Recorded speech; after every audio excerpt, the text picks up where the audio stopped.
L'IPA, elle ne fait pas que de la clinique, mais elle a un panel de possibilités en enseignement, en recherche, euh, entre autres en évaluation des pratiques professionnelles, et qu'il n'y a pas une seule définition de l'infirmier en pratique avancée en psychiatrie et santé mentale. C'est vraiment le contexte d'exercice qui donnera le ton, en fait, et le tempo.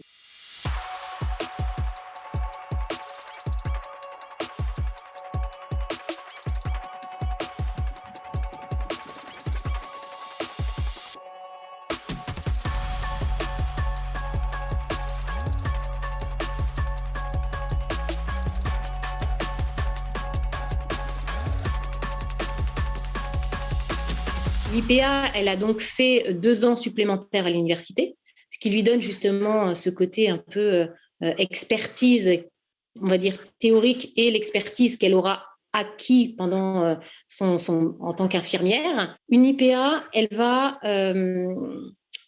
suivre des patients atteints de pathologies chroniques principalement stabilisées, ça c'est la première notion, ou des patients au parcours complexe, sur orientation du médecin psychiatre avec qui elle collabore, au travers d'un protocole d'organisation qui aura été signé par le psychiatre et par l'IPA. Il faut vraiment voir l'IPA comme, donc, on va dire, un professionnel supplémentaire qui va s'investir là où il y a un besoin.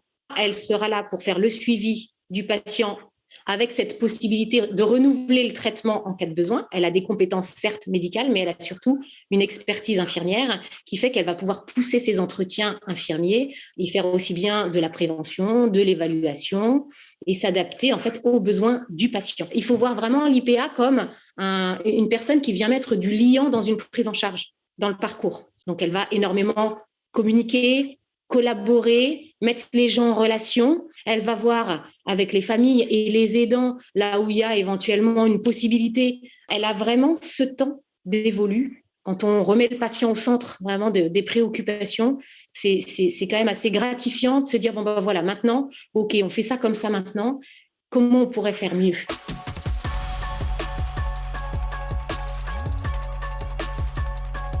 Ce qui est important, c'est de se dire aussi que l'IPA, donc c'est une infirmière de métier socle, et elle y croit, qui doit rester humble et qui doit travailler en collaboration avec les médecins psychiatres, mais pas que.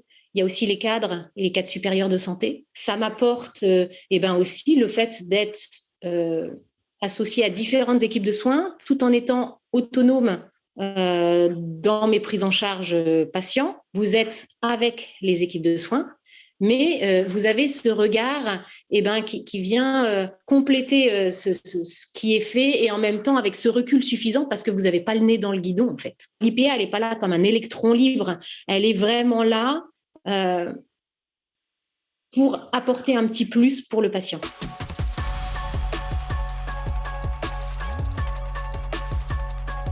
En juillet dernier, je crois qu'on était à un peu plus de 300 IPA en psychiatrie et santé mentale. Et on va monter encore, donc on monte crescendo. Déjà, ça fait monter la profession en compétences.